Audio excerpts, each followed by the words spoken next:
मैं मानता नहीं कि अल्लाह की कोई बुत नहीं हो सकती, अल्लाह का कोई बेटा नहीं हो सकता, अल्लाह का कोई दामाद नहीं हो सकता। सबसे बुनियादी से बुनियादी बात है अल्लाह को और अपनी हकीकत को जानो। सबसे बुनियादी बात ये है, सबसे बुनियादी बात। इस रुए जमीन पर रहने वाला, चाहे वो यहूदी हो, ईसाई हो, हिंदू हो, सिख हो, जो भी हो, मैं सबसे आज ये बात कहना चाहूंगा, क्यों तुम गौर व फिक्र नहीं करते? क्यों तुम सोचते नहीं? क्यों तुम तहकीक नहीं करते, रिसर्च नहीं करते? रब ताला बार बार ये फरमा रहा है। ये किसके लिए है? मैं उन लोगों के लिए कहता हूं जो एक खुदा को छोड़कर करोड़ों के सामने झुक रहे हैं। मैं उनसे कहता हूं, तुम सोचते क्यों नहीं? कौन है तुम्हें पैदा किया है? कौन है जो तुम्हें बनाया है? कुरान दावत दे रहा है उनको सोचने की। मेरा यकीन ये कहता है जो भी इंसान इस कायनात में है, अल्लाह ने उसे इतनी अक्ल जरूर अता की है कि अगर वो सोचने पर आ जाए तो अपने रब तक जरूर पहुंचेगा। अगर वो गौर व फिक्र करने पर आ जाए तो झूठे खुदाओं को छोड़ देगा। अस्सलाम वालेकुम प्यारे नाज़रीन, आप सबने पंडित जी का ये छोटा सा क्लिप देखा। मैं आपको आज पूरा वीडियो दिखाने वाला हूं दोस्तों, लेकिन उससे पहले एक बात कहना चाहूँगा दोस्तों। हिंदुओं की किताब में भी अल्लाह को एक मानने का अकीदा था, लेकिन इसमें तब्दीली कैसे आई आगे इस वीडियो में सुनेंगे दोस्तों, मुफ्ती सलमान अजरी साहब की ज़ुबानी। तो आपसे गुजारिश है दोस्तों, इस वीडियो में आखिर तक बने रहें और पूरी जानकारी लेकर जाए कि हिंदुओं की किताब में भी अल्लाह को एक मानने का अकीदा था, लेकिन इसमें मिलावट कैसे हुआ आज आपको मुफ्ती सलमान साहब आगे बताएंगे इंशाल्लाह। लेकिन उससे पहले आज हम सब इस पंडित जी का ये बयान सुनते हैं। मैं पैदा हो गया तो मेरे घर वालों ने कहा कि मैं हिंदू हूँ, मुझे मानना पड़ा। उन्होंने कहा मैं ब्राह्मण हूँ, मुझे मानना पड़ा। मैं क्या करता? मैं छोटा बच्चा, 10 दिन का बच्चा या 10 महीने का या 10 साल का बच्चा क्या कर सकता है? आपने जैसे कहा मौलाना मुफ्ती साहब कि उसके कान में अजान आपने पढ़ दी, वो क्या कर सकता? वो सुनेगा, वो तो रोक नहीं सकता आपको। इसी तरह से मेरे भी कान में पढ़ दिए गए कि ये बुद्ध है, ये राम है, ये कृष्ण है, ये अमुक है, हनुमान है, शिव जी हैं, इनकी पूजा करो। मैं बहुत पूजा करता था। मैं पढ़ने में कम और पूजा पाठ में ज़्यादा टाइम लगाता और डरता रहता था कि किसी एक भगवान की ज़्यादा पूजा कर दी और किसी की कम कर दी तो कम वाला नाराज हो जाएगा और मेरी फिर खैर नहीं होगी। तो इस तरीके के ख्यालात मेरी जिंदगी में थे। मैं बहुत से अंधविश्वास में भी पड़ा हुआ था। बिल्ली रास्ता काट लेती तो उसको खराब मानते थे, अब शकुन मानते थे। बिल्ली रास्ता, अब बिल्ली का काम उछल कूद करना। मैं पढ़ने लिखने में तेज था, लेकिन बिल्ली के रास्ते काटने से डरता था। ये क्या अजीबोगरीब बात। छींक आ जाती तो इसको भी खराब माना जाता। मैं जात पात मानता था। मेरे नाना जी जो दीवान थे रियासत के, उनके खेत में जो काम करते मजदूर, वो शाम को लौट के आते, जब दिन भर की बात बताते कि हमने ये काम किया, तो मुझे याद है उनके चेहरे धूप में काम करते करते काले हो जाते थे। और गरीब बेचारे, वो हलपति थे एक तरह से मेरे नाना जी के। और नाना जी के पास बेशुमार जमीन थी, वो कभी जानते गए भी नहीं, कभी खेती तो वो करते नहीं थे। वो बेचारे मजदूर करते थे खेती। और दिन भर के काम करने के बाद उनके शरीर पर कपड़ा पूरा नहीं होता था, ये अंगोछा एक लपेट के रखते थे वो। और घर में कुछ बचा हुआ फटा हुआ कपड़ा और या जूठा खाने का सामान बच जाए तो मुझे बच्चे को कहते जाओ दे दो इनको, गरीब लोग हैं। और मैं जब देने के लिए जाता तो मुझे कान में कहा जाता ऊपर से डालना, छूना मत उनको। मैं पूछता छूना क्यों नहीं? कहते तुमको कहा नहीं, ये हमारा धर्म है, हम ब्राह्मण लोग हैं, ये छोटे लोग हैं। अच्छा, ये छोटे हैं, ये तो दूध गाय भैंस सब कुछ देखते हैं, इनकी वजह से हमको अनाज मिलता है खाने को, इनको वजह से दूध मक्खन मिलता है, तो इनको छूने से क्या होगा? बोले तुम्हें नहाना पड़ेगा, कपड़े बदलने पड़ेंगे। क्यों? ये अछूत है। तो मैं ऊपर से डाल करके और भाग के आ जाता था, छूता नहीं था उनको। अब आप सोचिए मेरी हालत। ये मुझे मजहब के नाम पर सिखाया गया। मैं क्या करूं ऐसे मजहब को? मैं 17 साल का जब हुआ, कॉलेज में पढ़ने के लिए कलकत्ते गया। वहां पर स्वामी दयानंद की, जो आपके गुजरात के टंकारा में मोरबी के पास पैदा हुए, और उन्होंने बगावत की अपनी जिंदगी में। 14 साल के थे, 14 साल के उनके पिताजी शिव जी की भक्ति करते, शंकर की, और उसकी बुद्ध की मूर्ति की पूजा करते थे खुद उनके पिताजी। अपने बेटे का भी नाम उन्होंने रखा मूल शंकर। और मूल शंकर को कहा दिन रात तुम इन्हीं की पूजा करो, शिव जी की। ये देव हैं, महादेव हैं, देवाधिदेव महादेव हैं। सारी दुनिया को बनाने चलाने वाले, रक्षा करने वाले ये शिव जी हैं। और शिवरात्रि, महाशिवरात्रि को उन्होंने उसके ऊपर जिद करके कहा तुम्हें दिन भर रोजा रखना है, रात को भी रखना है, इसकी इबादत करनी है। और उस बच्चे ने इबादत की, सुबह से लेके शाम तक बिना रोटी खाए पानी पिए इबादत करते करते रात को 12 बज गए। उसके जो बाप थे, वालिद, वो थक करके सो गए। जो पंडित के पुजारी थे मंदिर के, वो थक करके सो गए। लेकिन बच्चा जाग रहा था। वो सोच रहा था कि इसमें से भगवान प्रकट होंगे और कोई वरदान देंगे। रात को 12 बजे के बाद कोई भगवान और शिव जी प्रकट नहीं हुए। चूहे प्रकट हुए, चूहे बिल में से, और चढ़ करके शिव जी के ऊपर इधर उधर, और वो जो चढ़ावा होता है वो खाने लगे। तो उस बच्चे को शौक लगा, धक्का लगा, और उसने कहा ये कैसे, ये भगवान ईश्वर शिव जी कैसे हो सकता है? जब ये अपनी रक्षा खुद नहीं कर सकता, हिफाजत अपनी, तो मेरी और दुनिया की कैसे करेगा? उन्होंने अपने बाप को जगा करके कहा, ये आपके पड़ोस की बात मैं बता रहा हूं, दुनिया के कोई चीन, जर्मनी, जापान के नहीं, आपके पड़ोस गुजरात की टंकारा की बात बता रहा हूं। आज से 150-200 साल पहले की बात बता रहा हूं। और उस समय जब बच्चे ने कहा कि पिताजी मुझे किसकी इबादत के लिए कहा था तुमने, ये तो चूहे चढ़ गए इसके ऊपर, तो उन्होंने उसको डांट करके कहा, बकवास नहीं करते, भगवान के बारे में ऐसी बातें नहीं करते, तुम थक गए हो तो सो जाओ। बच्चे ने अपने मन में कहा, तुम्हारे बकवास करने की वजह से इसको मैं भगवान मान के बैठा था, परमात्मा ईश्वर, मैं सोया हुआ था, अब मेरी नींद खुल गई, आज के बाद मैं इबादत नहीं करूंगा ऐसे पत्थर की। और वहीं जाकर के उसने रात को 12 बजे अपनी मां से मांग करके रोटी खाई और रोजा तोड़ दिया। जब मैंने ये कहानी पढ़ी अपनी जिंदगी में पहली बार, मैं 17-18 साल का नौजवान कलकत्ते गया था पढ़ने के लिए। मेरी जिंदगी में तूफान आया, मेरे ख्यालों में तूफान आया। मैं कर क्या रहा हूं? मैं किसकी इबादत कर रहा था? बुतों की कर रहा था, फोटो की करता था। राम को मैं भगवान मानता था, कृष्ण को भगवान परमात्मा मानता था। कोई शक्ल सूरत वाला परमात्मा कैसे हो सकता है? कोई किसी के घर पैदा होता है, सीता का पति है राम, वो परमात्मा कैसे हो सकता है? लव कुश का बाप है, वो परमात्मा कैसे हो सकता है? क्या परमात्मा का कोई पत्नी होगी, कोई किसी उसका बाप होगा? परमात्मा तो परमात्मा, पूरे कायनात को बनाने वाला, चलाने वाला, हमारी एक एक सांस के लिए जो परमात्मा, जिसको अल्लाह कहें, खुदा कहें, उसका कोई बाप और बेटा नहीं हो सकता, उसकी कोई शक्ल सूरत नहीं हो सकती। अब जब ये सारा ज्ञान मुझे आया तो मैं अंदर से बदलने लगा। बदलते बदलते आज मैं आपके सामने खड़ा हूं।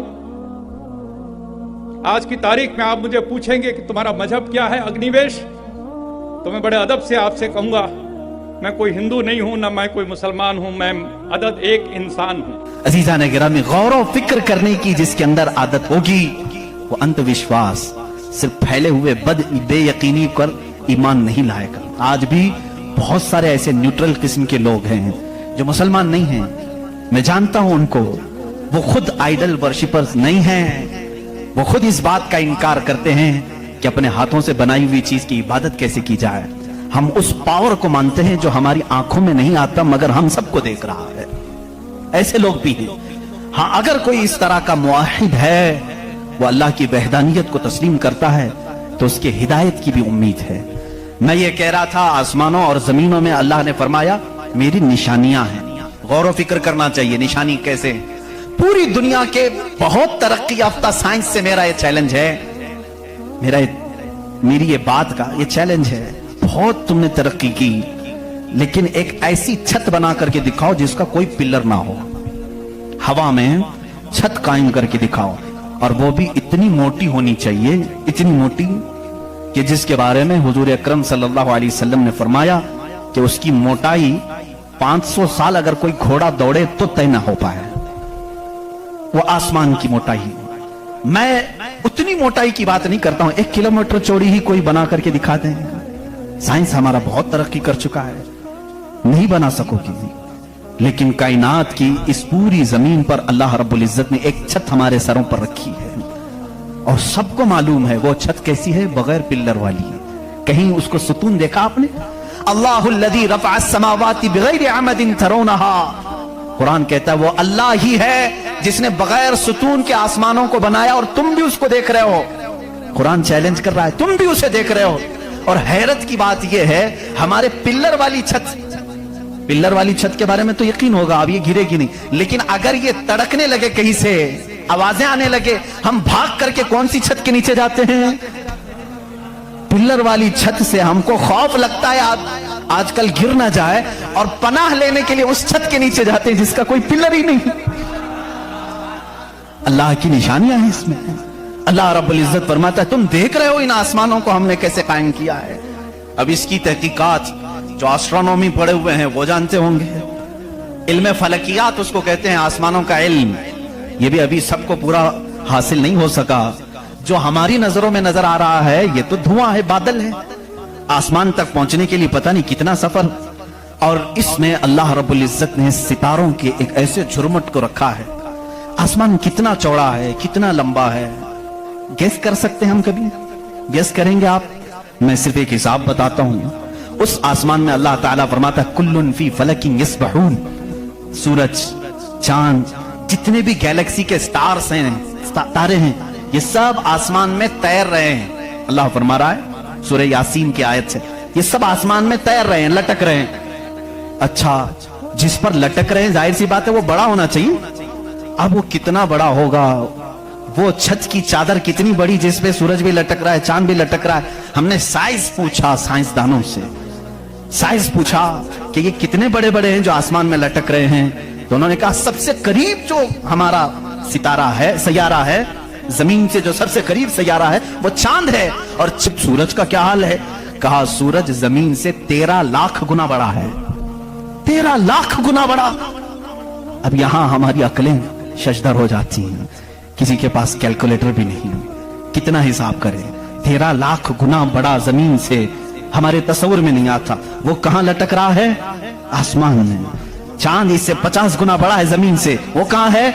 आसमान में। अच्छा, इतना ही नहीं, ये गैलेक्सी के अंदर सूरज से 50 गुना बड़े इतने सैयारे हैं कि जिनमें से सिर्फ अभी 40% का दरियाफ्त की जा चुकी है, बाकी 60% अभी तक साइंसदानों को पता ही नहीं।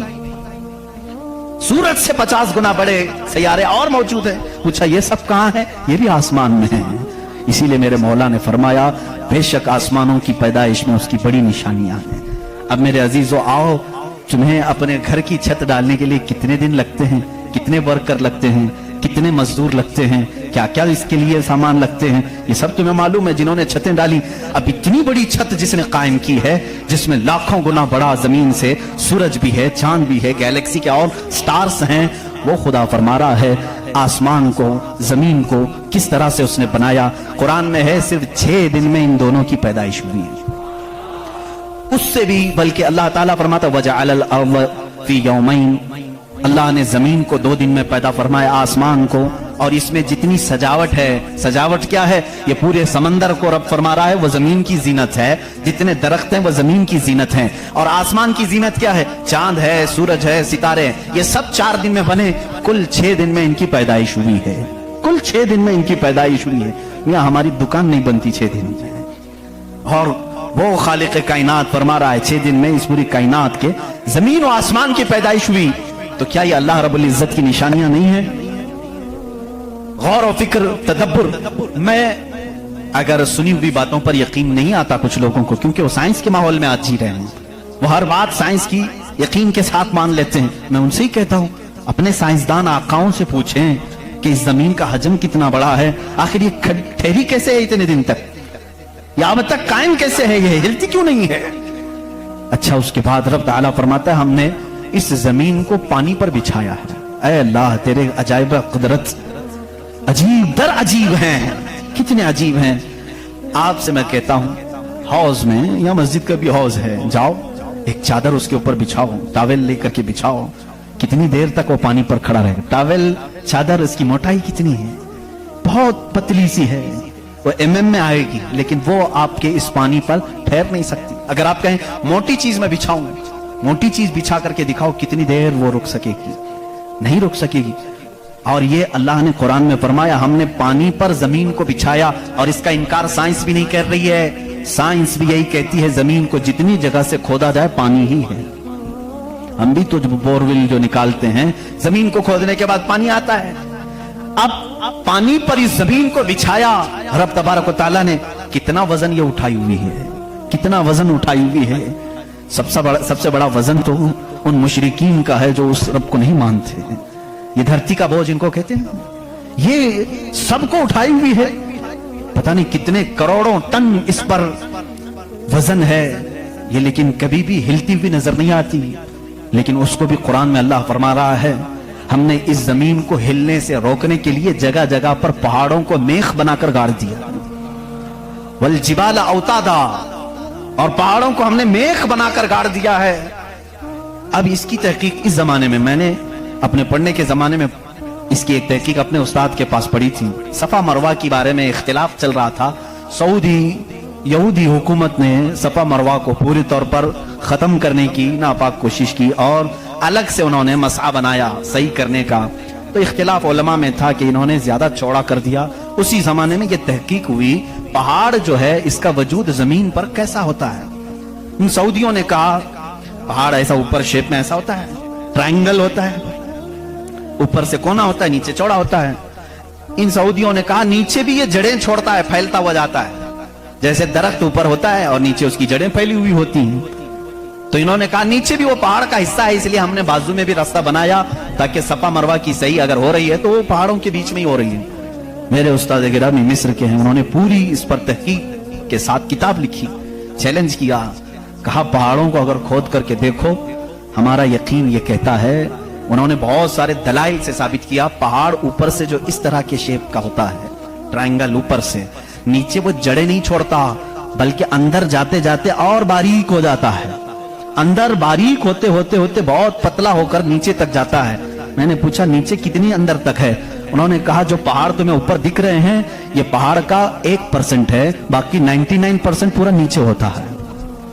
ये पहाड़ों की ऊंचाई, ये पहाड़ों की जो ऊंचाई है ये 1% है, 99% पूरा नीचे होता है। हैरत में पड़ गए, इतना नीचे पहाड़ है। कहा यही तो बात है, क्या तुम दीवार में जब मेघ ठोकते हो तो ऊपर कितना दिखता है और अंदर कितना रहता है? 2 इंच का अगर हम ले रहे हैं मेघ और कील, तो उसका मुंह सिर्फ ऊपर थोड़ा सा, वो भी mm में होगा, और 2 इंच तक अंदर वो दीवार में धंसा हुआ होगा। और जब कुरान में मौला ने फरमाया है जमीन पर हमने पहाड़ों को मेख बनाकर गाड़ दिया है, आज साइंस ये कह रहा है कि पहाड़ 9 गुना नीचे अंदर तक मौजूद है। कुरान किस जमाने में नाजिल हुआ? एस्ट्रोनॉमी नहीं थी, एस्ट्रोलॉजी नहीं थी, जमीन के ये जियोफिजिक नहीं थे, आला जात नहीं थे, तहकीक के लिए माइक्रोस्कोप, टेलीस्कोप कुछ नहीं था। उस जमाने में कुरान जमीन के अंदर की बात बता रहा है। ये अजीम मौजिज़ा है कुरान का मेरे अजीजों। इसीलिए कुरान कहता है सोचते क्यों नहीं, फिक्र क्यों नहीं करते? वही है खालिक कायनात जिसने इस पूरे निजाम को बना रखा है। ये इतनी नहीं है, ये जो जमीनों में नजर आ रही हैं, इनकी तहकीकात करते करते कई लोगों की जिंदगियां खत्म हो गई। कुछ चांद की तहकीक पर चले, कुछ सूरज की तहकीक पर चले, कुछ जमीन की तहकीक पर चले। इंसानों को भी अल्लाह ने ये इल्म दिया है, ये अकल दिया है। ये जो साइंसदान अपनी तहकीक कर रहे हैं, ये कभी ये ना समझें कि ये हमारी मारे हुए तीर हैं, बल्कि अल्लाह अपने बंदों को खुद इतनी समझबूझ देता है कि वो उसकी निशानियों की खोज लगाएं और कायनात को बताएं कि कोई तो है जो ताकत इसे चला रही है, कोई तो है निजाम जो इसकी परवरिश कर रहा है। लेकिन ये धोखाबाज बन जाते हैं कुछ लोग कि वो तहकीक करके समझ तो जाते हैं, लेकिन बाद में जब उनको इल्म होता है कि इसके पीछे कोई ताकत है, वो बता नहीं पाते, इसलिए कि कुफ्र इनके दिलों में रच बस चुका है।